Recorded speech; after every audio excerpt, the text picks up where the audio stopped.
What? The food? What? I mean, this is an area of history that's just like so deep. Hand over the baguette. Themes of empire, mission, inheritance, and destiny.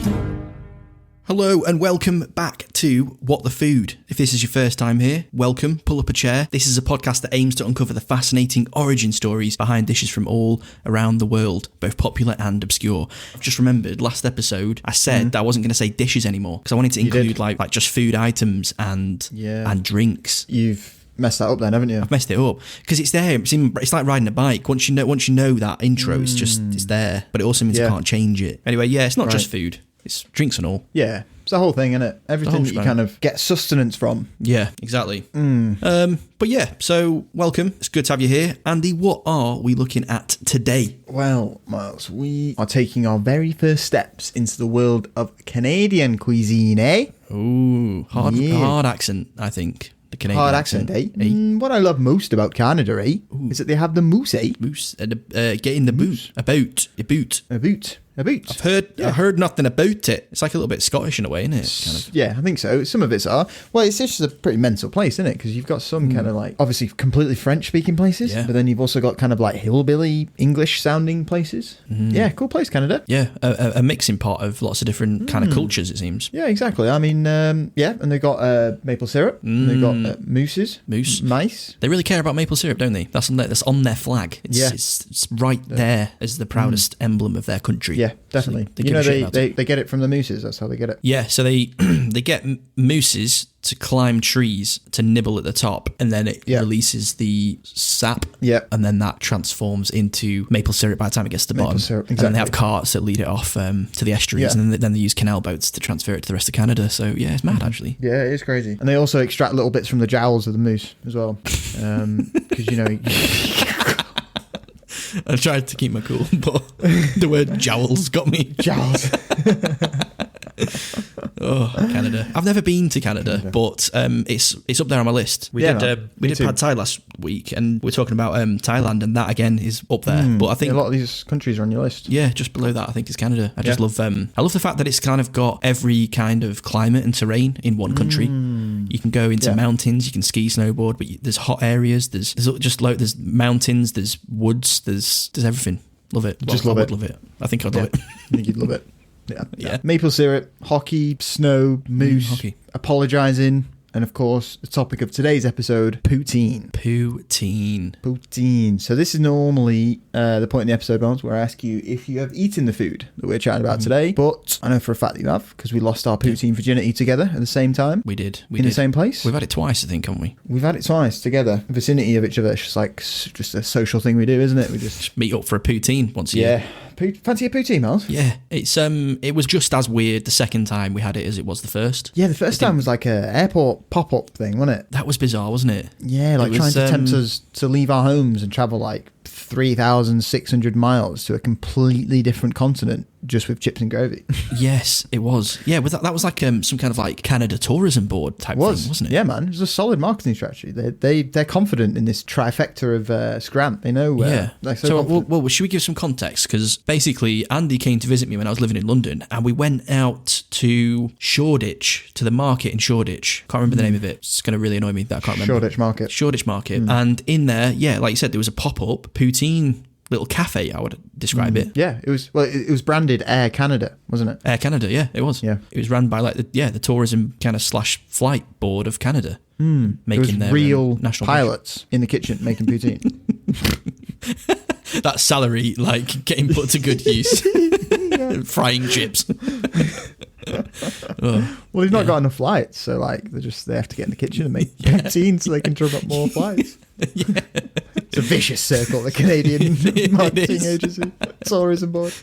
Yeah, poutine. But yeah, like you said, we've had it a few times since then, but I think that was the best time. I just don't... Definitely. Like up here, because we had it in Leeds, didn't we? Yeah. Some cheese curds. You just don't get them around these ends. Yeah, I'm sure we'll go into all of that, but very strange concept. Yeah. Anyway, for those of you who have never eaten poutine before, I have no idea what this Canadian delicacy actually is. Let's lay it on thick for you, shall we? So, what is poutine? Poutine is a simple dish, really. It's essentially made up of 3 ingredients, all slapped on top of each other. First, you've got like a bed of French fries. Then you top those fries with some of your finest cheese curds before merging all of the components together with a lovely, lumpy, rich brown gravy. Yeah. Cheese and gravy. It's basically cheesy chips with gravy in it, like at the end of the day. That's what we're talking about here. Yeah, it's a poshed up cheesy chips with gravy. Exactly. Of which I've never been a fan of. I don't understand. I mean, yeah, even having had poutine, I'm still not kind of won over by it. No? No. The cheese and gravy combo. I think you either get gravy with your chips or cheese. Let me ask you a question. When you order fish and chips, do you get gravy? No, because gravy with fish is just not right. If I'm getting just a portion of chips, then go for it. Gravy, fine. But if I'm getting fish and chips, the gravy needs to be omitted. You don't like them flavour combinations together. What happens if it was a fish gravy? Like a fish reduction. yeah, exactly. I don't know. I'll have to try it. Right. Depends on the recipe. Right, okay. There is something about this dish that Canadians just absolutely love. Walk down any street in the likes of Montreal or Quebec, and you'd be hard-pressed to not see someone tucking into a hearty plate of poutine. It's everywhere. You know, it's a dish that is renowned for its hangover lifting abilities, and it's always enjoyed as like a pre-hangover snack as well, like a midnight snack, you know. Rather than doner kebab, get yourself some poutine before you go home. Chunder. Makes sense, yeah. Yeah. Stodgy, it's primarily chips, it's gravy, it's kind of... Well, exactly, yeah. It's just like cheesy chips, isn't it? You see that all the time in takeaways around here, don't you? Yeah. Anyway, to make a good poutine, preparation is absolutely everything. You must take the time to properly obtain and prepare all 3 ingredients if you want a good serving of poutine. First, you want like freshly cooked, perfectly crispy French fries. Next, you want like squeaky fresh cheese curds cut into kind of small bite-sized pieces. Squeaky. And finally, but obviously most important of all, because the whole dish is kind of swimming in it, you want like a rich gravy that's made from scratch, really. None of that Bisto nonsense. You don't want that on your chips. No. You don't want but that. it is all, like you said, very important, because you build it starts on the base of the chips. If they're not crispy, then when that cheese hits and when that gravy hits it, you're going to get mush. So that beginning bit has to be right. You've got to have crispy chips. Exactly. And then the cheese has got to be good quality cheese. And then, like you said, the gravy that's the predominant flavour across the whole thing then has to also be really good. Yeah, well, this is what happens when you get a dish which is basically 3 ingredients. Like, they all have to be fucking nailed on. Yeah, exactly. Yeah. So you get like the hot crispy fries, as Miles just said, like as a bed, and then you pack gravy on top. And both of those things gently melt the cheese, and this kind of changes the consistency of the dish from start to finish. You start out by kind of eating 3 components separately, and then the heat kicks in and they begin to like meld more and more together, changing each other's textures and flavors along the way. So it's like a transforming meal. Yeah, like transforming under your very nose as you're shoveling it into your mouth. It's good stuff, really. Like, they've kept it simple, and it's paid. I think it's paid dividend. I think it's a good dish. It's a good dish. You're obviously not a fan, but it just comes back to the cheese and gravy combo. Maybe we can't get over it. Maybe we've just not had it good. Yeah, I think you're right. I think we've just not had good poutine yet, have we? Yeah. If we actually went to Canada and had it, I think my mind would probably be changed, wouldn't it? I think so. But anyway, where did this delicious, in my opinion, not Miles's, Canadian staple come from? And how did it get the name poutine? Where does it come from? Let's get into it. The origin story is about as hotly contested as Jerusalem. There are a number of people basically trying to take credit for the food's invention, and it's a true origin story that remains unclear to this very day. So this is one of these episodes, Miles, where we're going to hear like a series of contesting claims. Well, whoever it is, what is clear is that poutine was born in rural Quebec in the 1950s is where poutine came from. 1950s is not that long ago. No, not long. It's very, very recent history in the grand scheme of things. So Quebec is one of the 13 provinces in Canada, located kind of on the east side of the country. It's got a East side. It's got a population of about 8 million and includes the cities of Quebec City and Montreal. So is this like the French section of Canada? Yeah, so the official language in Quebec is French, and that kind of makes sense that the French-sounding poutine was founded in Quebec territory. So, but is that I never really knew that it was like an east is French. Right, west is Canadian. I just can't even speak now. Lost all sense of the English language. Jesus Christ. I never, what I was trying to say is I didn't know it was an in east. decibels there, lad. No, not in a language. It's like Dr. Seuss or something. Yeah. But yeah, what I was trying to say is that I never knew it was an east/west thing, whether it was French or not. So the main French region is Quebec, and that is in the east. But there's also it's surrounded by English-speaking Canada as well. So it's not like it's not like east versus west. It's kind of just in the middle, really. But it's in the middle to the east. Fair enough. Yeah. So we know Poutine was born in rural Quebec in the 1950s, but who is actually credited with its discovery? Well, as we've already said, it's contested as fuck, and we're going to have 3 challengers all vying to be the Prince of Poutine, Miles. And you're going to be the one that decides. Prince of Poutine. Prince of Poutine. There's at least 3 fellas out there that thought that they were the first ones to put cheese and gravy on chips, right? All right, battle it And out. fuck me, they're passionate about it. Anyway, the first challenger is a restaurant called Le Lutin Quéré. La Lutin Quéré. Quéré. So yeah, obviously, as with any episode of What the Food, we're going to absolutely nail these pronunciations. So there's no need to write in and correct us or anything like that. Just don't need to do it. Yeah. Because we know that we've nailed it.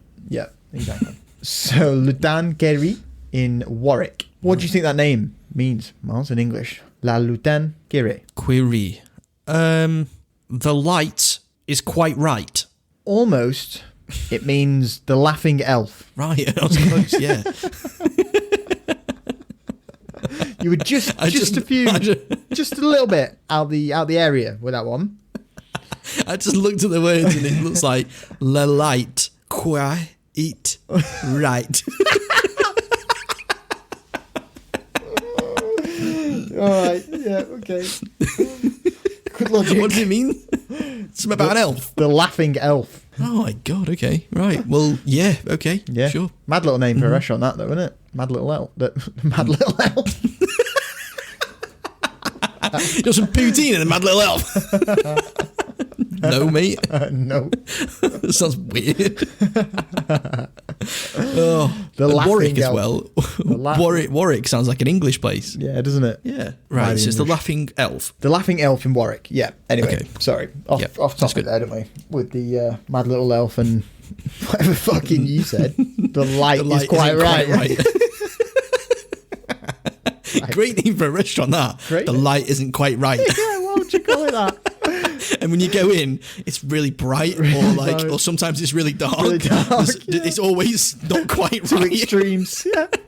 Sometimes it's like really red. It's the right brightness, but it's the wrong colour. Yeah. And every time you go, just the light is not quite right. It's not quite right. Just this light, it's not quite right. Not quite right. But what is quite right is the food. It's always right. Yeah, exactly. Anyway, sorry, I've completely derailed you. It's all right. Challenger 1, La Lutin Quéré. Yeah, exactly, lad.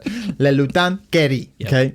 This place used to be called Le Café Ideal, which would have been helpful if it was still called that, because that's a lot simpler than what we were trying to say. So it used to be called Le Café Ideal in 1950s, and the owner, a guy called Fernand Lachance, is convinced that he is the original inventor of poutine. Right, okay. So it's in 1957 when Fernand recalls getting asked by one of the locals, a bloke called Eddie Lannes, to put a handful of cheese curds in their takeout bag fries because he was in a rush and needed cheese on his fries. Right, okay. Which is a pretty mad thing to ask, isn't it? It's like, Fernand, man, give me some cheese curds on these fries, quick. Yeah, throw some cheese curds on my fries, quick. Man's got a bounce. That's got a bounce. Imagine here at Mackey's. Yeah. Yeah, love. Come on, put some fucking cheese on these fries, please. The American square cheese. Yeah, it just slapped on.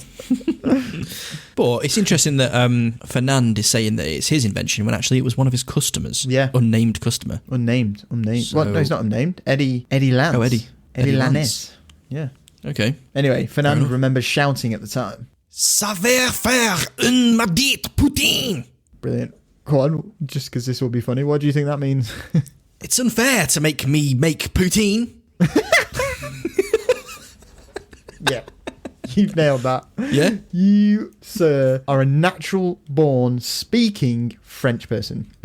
What is that actually? It will make a damn mess. Okay. Kind of. Not too far. It'll make Yeah, what did you say? It's unfair to make me make poutine. No, not close at all. What the actual translation is. Well, no, because he's like complaining about having to make it. He's kind of still complaining about having to make it. Yeah, but poutine means mess in French. Oh, does it? Right, got you. So poutine means it will make a damn mess. Yeah. Right, okay. Right, yeah, so I was nowhere near, actually. Nowhere near. Nowhere near.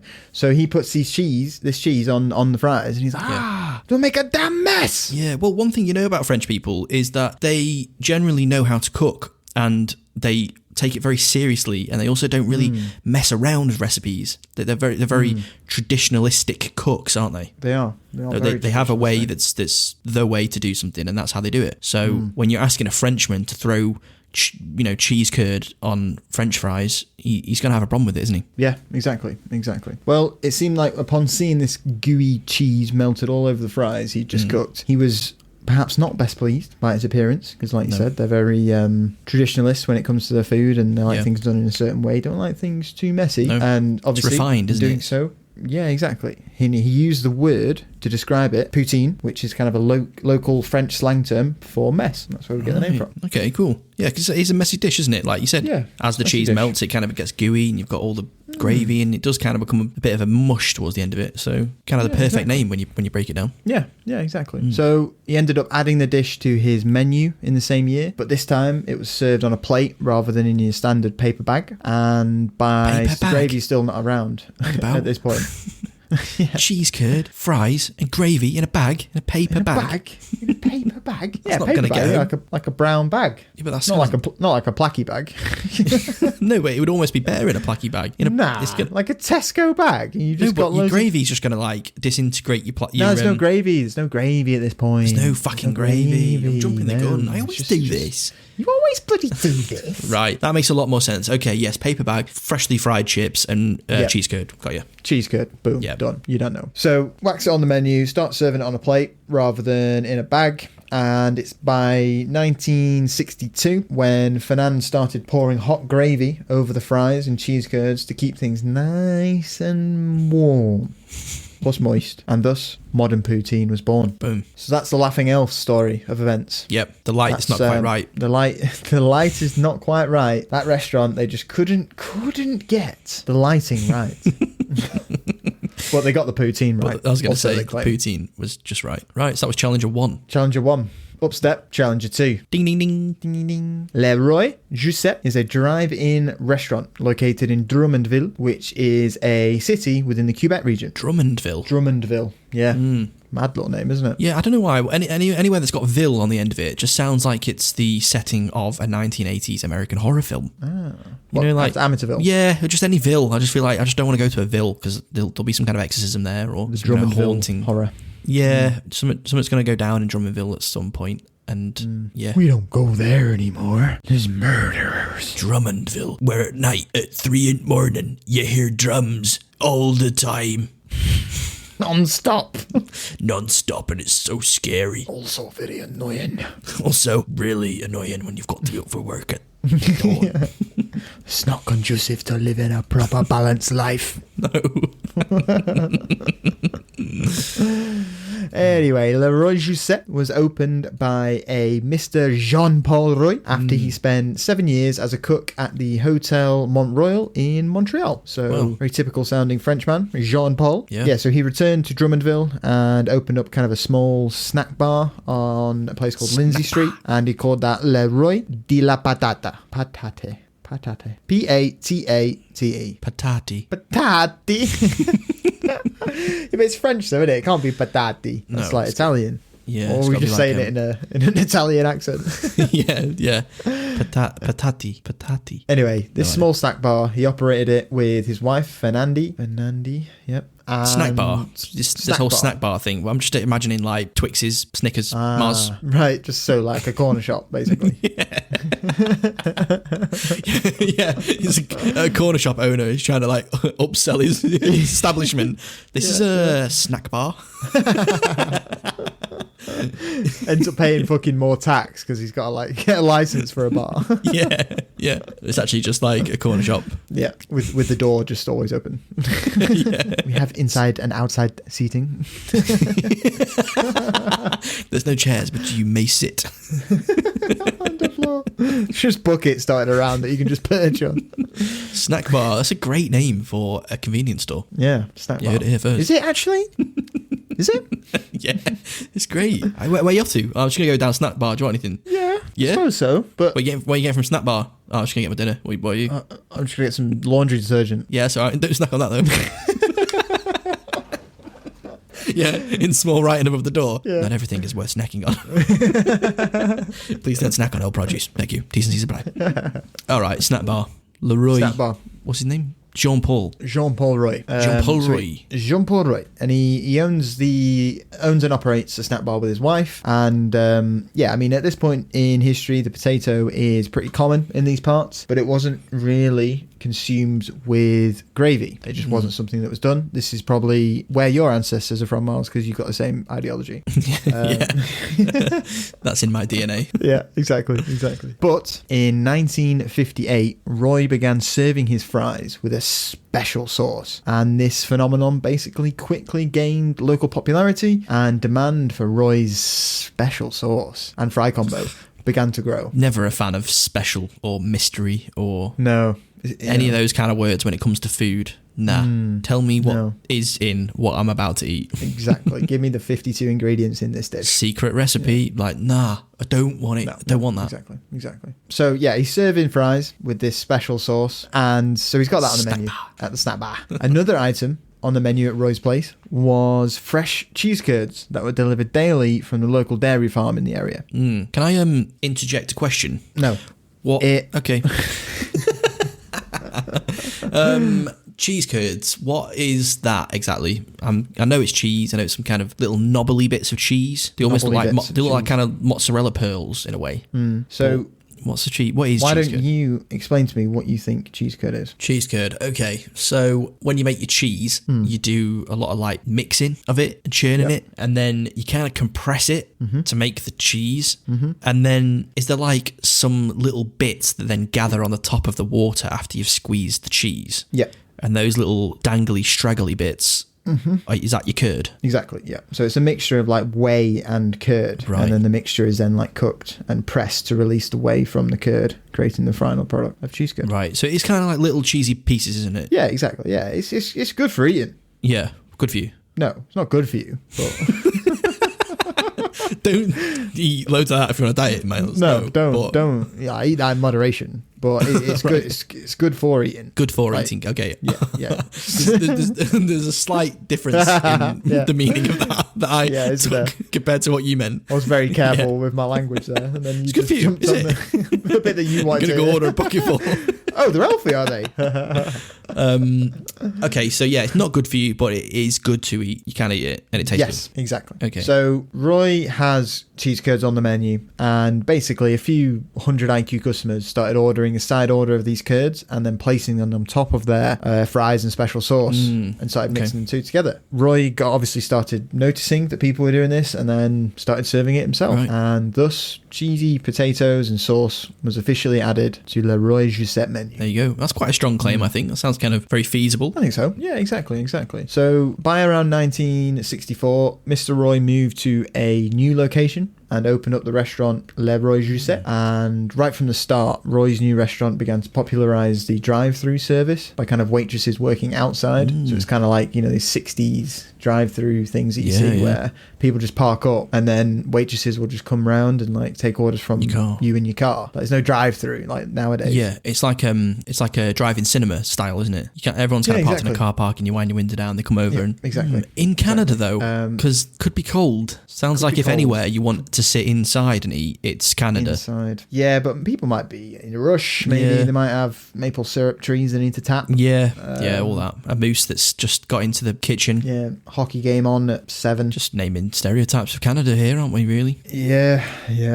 Fair enough. Speaking about Canada, they were one of the first ones to do this. They were kind of in Canada anyway. Le Roy Josette was one of the first kind of fast food restaurants to implement this drive-through service as well. So interesting little tidbit. Yeah. Also, I don't know if poutine is the best thing to eat in the car. You know, it's very there's a risk that you run there of potential chaos. Yeah, because it's gonna have to sit in your lap, isn't it? And that bag's gonna be hot. That bag's gonna be hot, and if you try and reach over for your can of whatever, and it falls off, you've got sloppy, melty cheese in all the carpets of your All car. carpet. You'd have to Gravy, make meat. sure you had leather. All Canadian cars are leather for this exact.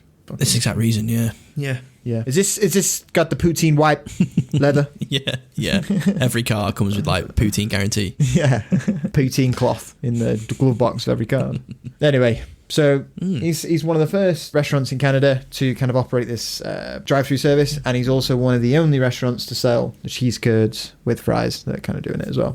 True pioneer. True pioneer. But what about the name? Well, Roy says the name Poutine came quickly because at the time it had become far too annoying for the waitresses to write cheese, potatoes and sauce on their ordering books. And for abbreviation of the name and in connection with the name, with the word pudding, which was often used as a time for this mixture at the time. Right. They came up with poutine, basically, which I'm not sure about the logic. Yeah. You know, like if you wanted to shorten it, you just write like CPS, wouldn't you? Just the initials. Yeah. Cheese, potatoes, sauce. You don't need to come up with a random word that doesn't seem to kind of relate. No. Based on pudding as well. It's not very near kind pudding. of like not so sure about that one, Roy. Yeah. But they also have another claim, just in case you weren't sold on that one. They used to have a cook at the restaurant called Tipu, who basically the whole thing kind of degenerated into a bit of a joke, and everyone said that Tipu makes poutine. Right, okay. Yeah, a bit of workplace banter there. Yeah, a bit of workplace banter, and that's how the name Until he of the quit dish came because he was getting about. bullied. Yeah. Fucking hates poutine now, absolutely hates it. Can't eat any of the 3 fucking things that make up poutine anymore. Named a dish after him as well, and everyone's ordering it, and every time everyone's laughing at him. Horrible people, really. Horrible.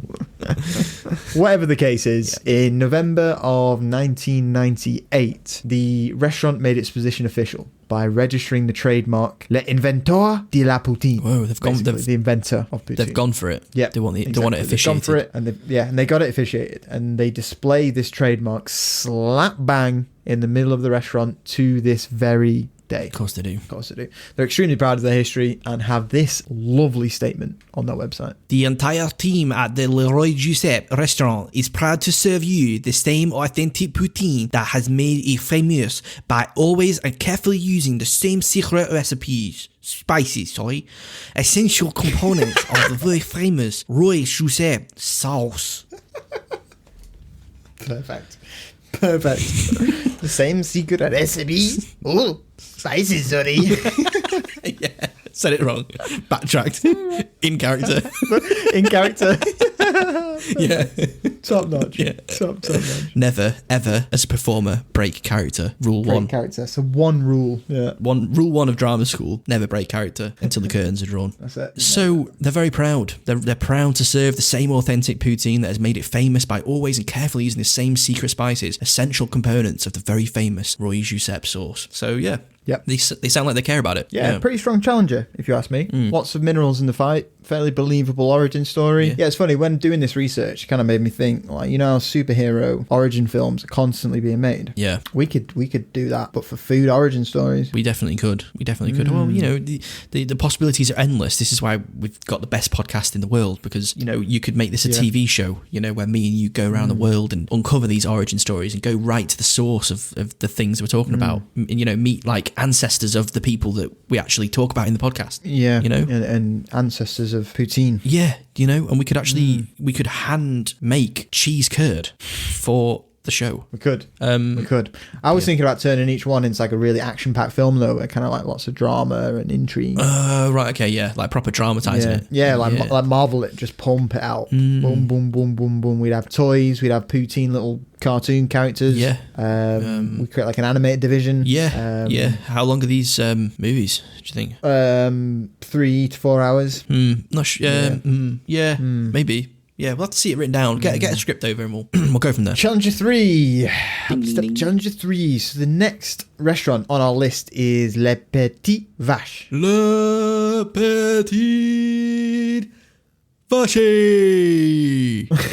Beautiful, beautiful. What do you think La Petite Vache means, Miles? The small vag. Ooh. The small vag. So you got the right. The petite is small, isn't it? Surely the small. Little. The little vache. VACHE. All right. So yeah, it's not going to be vagina, obviously. So no. The small the small vache. Van. Is it like a vehicle? Small van. Why would they call a restaurant? Okay, all right, yeah, small no, yeah, van? sorry, yeah. The small Think food. plate, the small plate, small No, plates. it's cow. Small cow, Ash's small cow, Yeah, the little cow. little cow, little cow. You know, it could be a tapas place, a small plate. I don't know. Oh, Miss Shaw. If Miss Shaw ever listens to this podcast, she's gonna be fuming with you. Look, I didn't pay attention at all in French. It's evident. It is evident. I know it is. I know. Le merci beaucoup. And we were the first year group that didn't have to take it as a GCSE. We weren't made to, were we? So No. I was just like, great, dropping that straight away. I'll never be cool to learn another language. Yeah, That thinking shit. I'm really cool dropping it when actually that's a super useful skill. Do you know what though? I did take up food tech. And, you know, here I am with an award-winning, top 16 podcast in the West Yorkshire food history category. So, you know. Award-winning. What's this award ceremony? Go on, name the fucking. What was the name of the award? It's Top the 20. we're in the top 16 of the West Yorkshire food history podcast category. How many podcasts? Food history podcasts are in West Yorkshire. Yeah. And we're only number 16. We're not even number 1. Wow. Look at me now, Miss Shaw.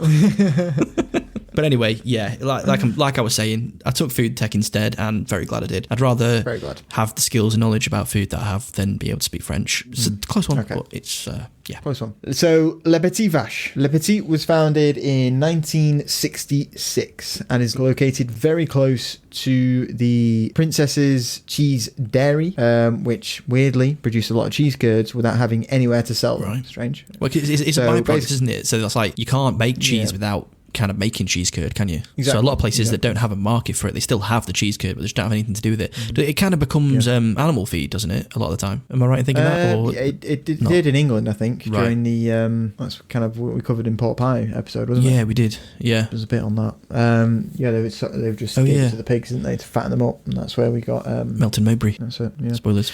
But yeah, so these guys, the dairy people, basically began trying to peddle the curds directly in the restaurant itself for kind of cold hard cash. Right. Okay. Someone in the restaurant, another 100 IQ person, basically bought the fries from the restaurant and the cheese curds, mixed them together. Boom, boom, boom, boom, boom. Poutine was born. Yeah. According to this version of the story, the dish was originally known as 50-50 as well, since it contained 50% fries and 50% cheese. Which Whoa, that's a lot of cheese. That, innit? It's a lot of The cheese. poutine innit? we had had a sprinkling on the top. Yeah, Can't imagine this is 50% of it 50-50. was cheese. What? That's a big old bit of cheese, isn't it? Yeah. Well, it's like a wedge of cheese you just bitten into there. Yeah, that's not right, surely. Nah. Don't know about that. So quickly, this combination was added to the menu at the restaurant of the Little Gout, and a gravy option was introduced, which went by the name of Mixty. Mixty. Mixte. That's it for this one, really. I couldn't really find anything else on their kind of origin story. Yeah. Even on their official website, they're not really claiming they're the original inventors. They just claim to have legendary poutine, which fair enough, lads. So it's more a case of other people kind of saying that it's there rather than them themselves so. saying that it's them. Exactly. Okay. So, however poutine originated, the combination of fries with the region's celebrated cheese became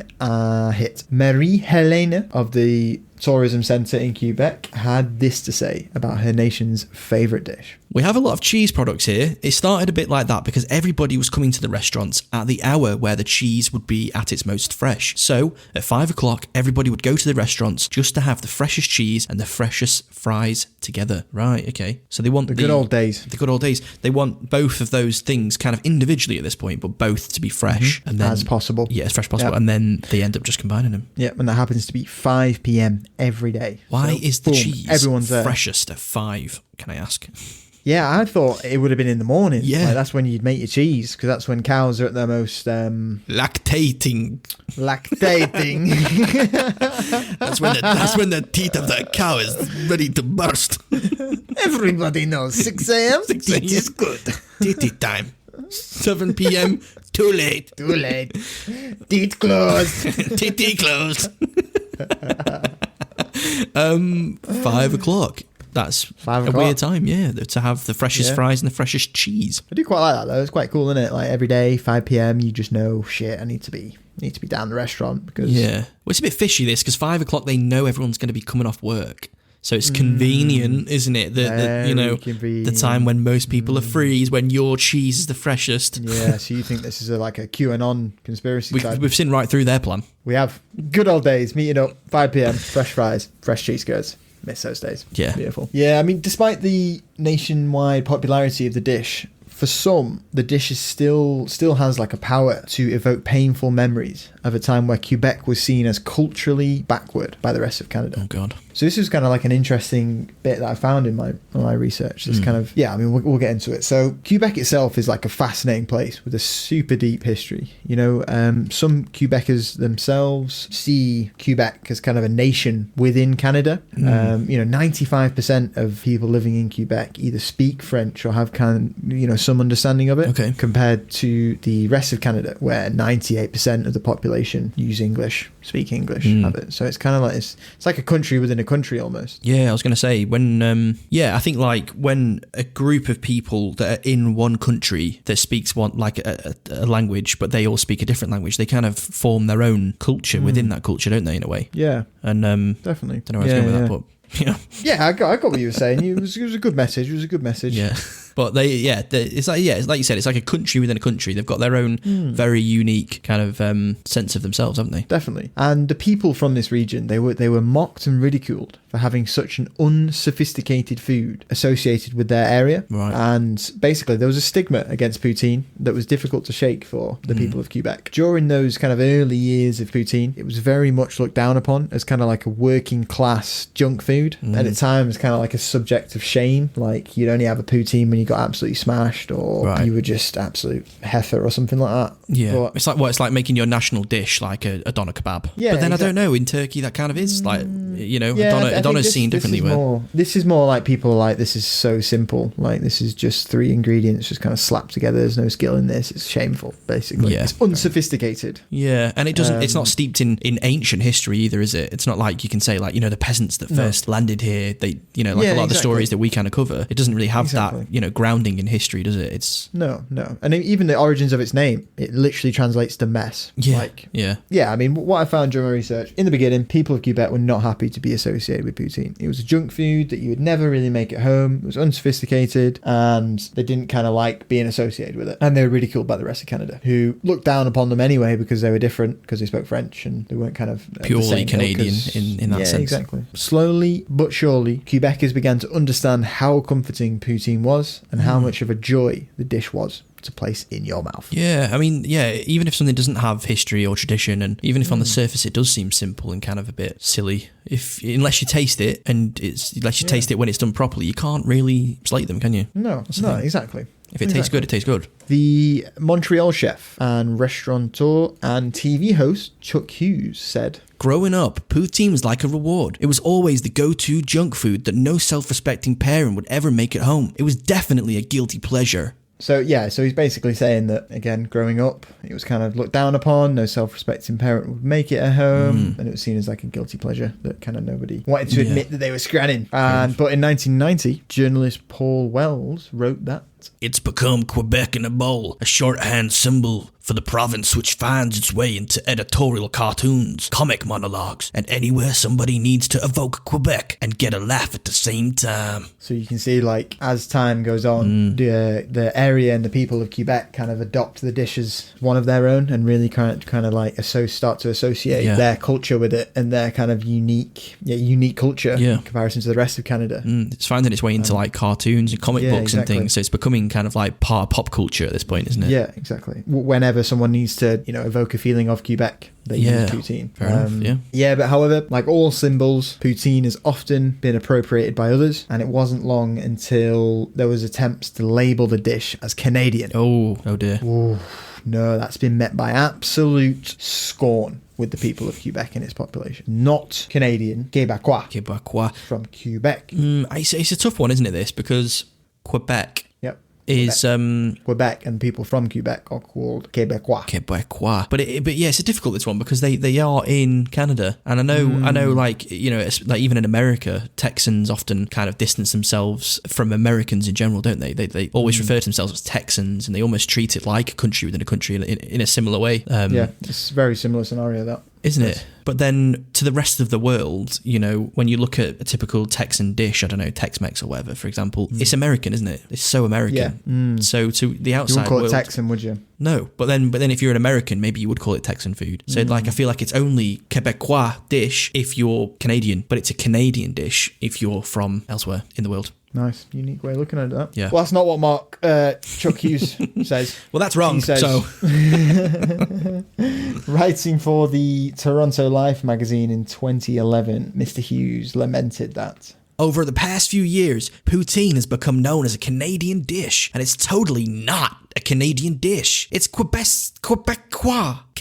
Quebosy. Quebosi. We've been saying it for the past 10 minutes, lad. No, I can't. Quebecois. Quebecois. Oh my god. Quebesi. Quebosy. I mean, it just goes in one ear and it goes out the next. I've already forgotten how to say it. Quebecois. Quebecois. Quebecois. Break it down. Que is Q-U-E. Que. Be. Be. B-E. Quoi. Quebecois. Quebecois. Quebecois. Got it. Quebecois. What did I say? Quebosy. Quebosy.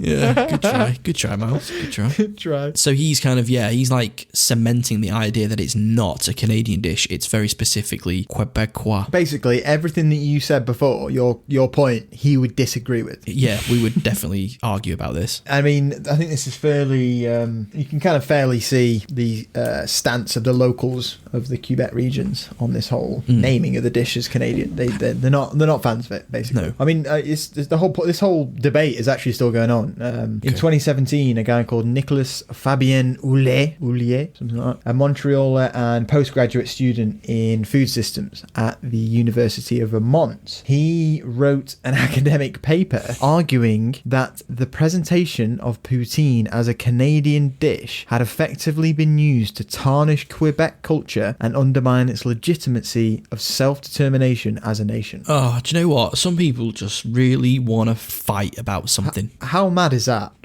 He's turned it so political, hasn't he? So political. Does it So need to? political. It's fucking chips and gravy and a bit of cheese, lad. Isn't it? I mean, he gave an interview to the New York Times, and this is what he had to say. Like Celine Dion, poutine was once mocked and underappreciated in Quebec. Now that poutine has become an international superstar, Canadians want to say it's theirs, but it is not. So He's very bitter man, I think. And I think you can, if you're an intellectual person, you can find a way to make any argument about anything political if you try hard enough. Exactly. If you try hard enough. Yeah. And he's turned poutine into something that's that doesn't need to be a political argument. I don't think. I don't know. No, I don't think so. But whatever the situation is, whatever the geopolitical situation is, Quebecers and Quebecois are clearly proud of their chips, cheese, and gravy. Yeah. So don't be trying to claim them. Don't do Them it. fries ain't yours, Marlo. Them fries ain't yours. Those curds ain't yours, brother. Those curds ain't yours. So after the dish kind of gained popularity in the small towns of kind of southeastern Quebec, it descended upon Quebec City in 1969, starting at a place called the Ashton Snack Bar food truck on Boulevard Hamel. You telling me there's another snack bar? There's another snack bar. They love their snack bars in There's Canada. another snack bar. So it gets to Quebec City in 69, and then in Montreal it arrives in 1983. Right. And as it kind of enters the city as like a street food, and it becomes super popular. And you've also got kind of with this popularity, you've got more people selling them, and then you've got the arrival of the chip truck, which is a food truck that just sells poutine, basically. Chip truck. Okay. Chip That's truck. quite cool. Yeah, kind of as poutine's popularity spread throughout kind of Canada, obviously various iterations began to appear. You had Italian poutine, which was kind of made with spaghetti sauce or sausage in place of the gravy. Okay. You had veggie poutine made with mushroom sauce and vegetables. No. And then you've got Irish poutine, which is just made with lardons. Oh, you're joking. Nah. Just fried pork pieces. Fried pork pieces. Oh, no. Gravy and cheese.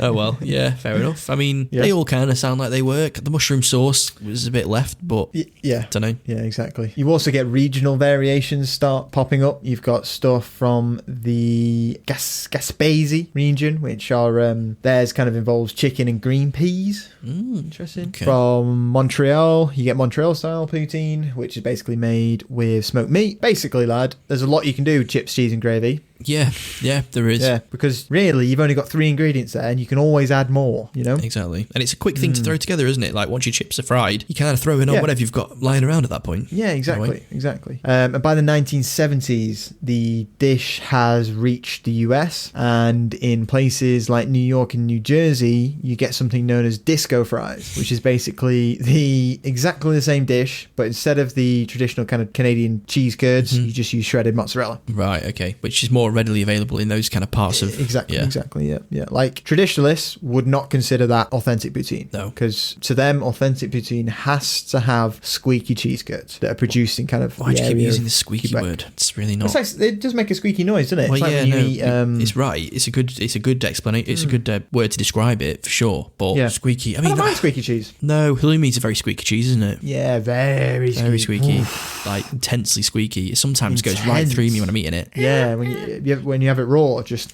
Oh, God, I don't know. Yeah. yeah. But poutine cannot be poutine with grated cheese. That's all you need to know. It's not a thing. Can't be with grated. No, cannot be with grated. Has to be with cheese curds if you want to call it poutine, my friend. So, kind of life continued to prosper for poutine. Started spreading through kind of fast food chains. McDonald's catapulted it into kind of fast food fame. Oh, yeah. It appeared on the menu in Canadian cities. Whoa. Yeah. So I think it was in the 1990s they started it out in Quebec and then kind of began offering it on the menu to kind of other Canadian locations. And then you've got other Canadian fast food chains like Harvey's following suit in 92, and it's just kind of it's everywhere basically now. You also had specialty poutine chains and restaurants popping up in Canadian cities, including Smoked Poutineery, cool name. And then you've got Poutine's House of Poutine, which is just brilliant. Great, I love that. Poutine's House of Poutine. I reckon there's like house music non-stop as well. Oh yeah, it's absolutely balmy in there. Yeah, but also absolutely poutines. So there's a guy knocking about that place that's called himself Poutine. Poutine. Poutine. Great. Hey guys, I'm Poutine. I'm Poutine. Come in. Cheese. So yeah, you've got specialty places opening up, and then it also starts to spread overseas with kind of poutineries popping up in the likes of the UK, Korea, and Russia. Wow. And that, my friend, brings us right up to today and kind of the poutine-rich world we live in. It's kind of a very modern history, so we kind of know a lot of the backstory behind kind of the early claimants for it, and we can kind of see its public opinion also change throughout from from definitely. its conception right up until the modern day, and that the fact that now it is actually a Canada's natural dish. Fucking hell. It just grows in Canada. That's why it's their natural dish, right? It just grows out the ground. Like they're just Organic. It is their national dish. It's still not that popular of a dish outside of Canada, though, I think. I mean, maybe it is in America, but, I'd be kind of hard-pressed to head out into Leeds tonight and find poutine. You would. I would be... You would. I'd find that a I think difficult it's task. because cheese curds are not really common here. Is that what it is? Yeah. I think that's what it is. I Yeah. think we just don't... I could get chips and gravy in like 30 seconds. God, instantly. with instantly. Like, Chips and literally, gravy instantly. there's a shop over the road. You could probably walk outside your front door and just shout and someone will come. Someone will come running. Yeah, definitely. Yeah. But yeah, I think you're right there. It's the curd element, isn't it? This occurs. I just don't Yeah. think... Because, look at British cuisine. What do we have that's got cheese curds in it? Like, nada. Nothing. Yeah. Yeah, you're so right. Yeah. I think that's the problem. Because gravy, fuck me, Well, especially in the north. We're in Yorkshire, yeah. Wow. Gravy's like Yeah. consumed more than water around here. Exactly. And potatoes, big fan of them as well. So the only thing that's missing is a cheese curd, isn't it? Yeah, we're going to have to get our curds from Amazon or something, just get them in bulk and then we're ready to go. Oh, Bezos curds. Bezos curds. Fucking homemade Bezos curds. Makes him at his villain lair. yeah. It's Hawaiian villain lair, shipping out curds with little microchips in them. Loads of workers that couldn't fucking meet targets. It's just milking them to make the curds. Yeah, you don't meet your quota at the Amazon warehouse, you go to the bean curd factory. Bean curd, what am I on about? Bean curd. Oh, God, you don't want to go there. Oh, God, don't go there. No, that's when you can't make it at the cheese curd Yeah, factory. You go to the bean curd factory. So I'd like to close this episode out by playing a little game of true or false. Love this. All right. So I'm going to read out some poutine-based statements, and you have to tell me if you think they are true or if they are false. Got you. Make sense? Makes sense. The world's largest poutine ever weighed more than a large horse. True. Very true. Yep. So the largest poutine in the world was made in Quebec, in a place called Saguenay. Nope, not that. Not in Asia. You went a bit Japanese on me there. Yeah, I did, yeah. It's Saguenay, and it weighed 654 kilograms. That's a lot of slop. That's a lot. 654 kilograms. What was this? Like a festival or some kind of like poutine? It's a Tuesday. Tuesday. Tuesday, 13th of March. Yeah, just an ordinary Average day. That's mad. That is mad. That's a lot. Isn't it? That's a lot. 654 kilograms. I can lift like 100 kilograms when I do a bench press. Whoa, sorry. Weird flex. Whoa, you're cool. A 5-door Suzuki Vitara weighs 654 kilograms. Okay, so it's on par with that. On par with a car. 5-door car. But An SUV, a what? small SUV. How are you getting to the centre of that? I don't know. With a fork. Here's your poutine goggles. Definitely. Okay, well, you smashed that one more. Yeah, but what, I need some context, bro. yeah. Why? When? How? Some sort of Guinness World Record thing, wasn't it? I don't think right. he ate it, really. They Okay, just did it for fun. Just did it for fun. You know how like humans do this, don't they? They want like the world record. And then Yeah, and they're willing to just like waste perfectly good food when there's, starving people in the the in the world and they just don't care. But for the gram. What's that? Is that taking a picture? No, I was doing like little hand symbols, but obviously you can't see it, so all you just got was the mouth sound. So you just got but I was actually doing like a cool little thing. Right, I got you. Anyway, I can picture it made. The next one. There is a drinkable version of poutine. I'm just going to go with false because I can't even begin to put my mind to that place. You're wrong. It's true. So a company called Jones's Soda Company has made a flavoured soda that tastes like poutine. That's disgusting. It's like you basically just drinking Bovril, like a carbonated Bovril. Yes. Carbonated Bovril. Yeah, but imagine carbonated, that. because this is the problem that some people have with fizzy water, is that our brain is so accustomed to expect a sweet flavour when you're experiencing bubbles and fizz, that anything that's not sweet immediately after the fizz seems really, bitter and like flavour lacking. So fizzy, you're going to get that fizz straight away and your brain's going to be like, yes, something's like Coca-Cola, and then bam, you're going to get gravy. And you're gonna just vom straight away. Yeah, it's not gonna be nice at all. Moving on. Poutine is named within the top 10 greatest Canadian inventions of all time. Gonna go with true. Yeah, that's correct. So in a poll conducted by the CBC, poutine took the number 10 spot in the greatest inventions. It beat but it beat off the electron microscope, the BlackBerry, and the paint roller. Whoa, okay, there's some big products right there. The BlackBerry, was massive. Like you could argue it was the first ever smartphone, really. Yeah, and cheese, chips, and gravy beat it. Yeah, a paint roller as well. That's like pretty fundamental. Yeah, very useful. Electron microscope. Sounds like we've cured diseases with that. Yeah. But no, that don't make it. Anyway. The winner of the... So this is there's two more. So the next one. The winner of the 10th annual Smokes Poutineery World Poutine Eating Championship managed to eat 28 pounds of poutine in 10 minutes. I'm going to say false because that sounds a stupendous amount. No, it was true. And the lad was called Joey Chestnut. Joey Chestnut. Joey Chestnut. A local lad. 28 pounds of poutine in 10 minutes. My God. That's a festival that I'm really okay with never going to. Would you never go to the 10th annual Smokes Poutineery World Poutine Eating Championship? I think if I was in the neighbourhood, I would go to the poutine never eaten everyday poutine contest. Yeah, but I'm not Nailed it. Yeah. going to travel to it. No. If I'm in the neighbourhood and I can just see a flag waving in the distance and loads of people cheering and fat boys all heading down that direction, then I'll follow it.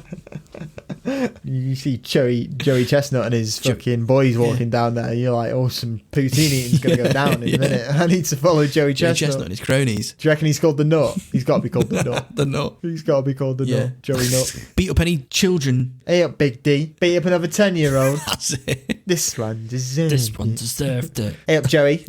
Eat any more poutine? This one tasted real good. Yeah. Last one. I won't keep you here all day. Gnocchi poutine is a thing. I'm going to say true. Potato and is an big element of gnocchi. Yeah. It's very true. And to be honest, it sounds like it slaps. So I think you got 5 out of 4 there. No, you didn't. 4 out of 5. 4 out of 5.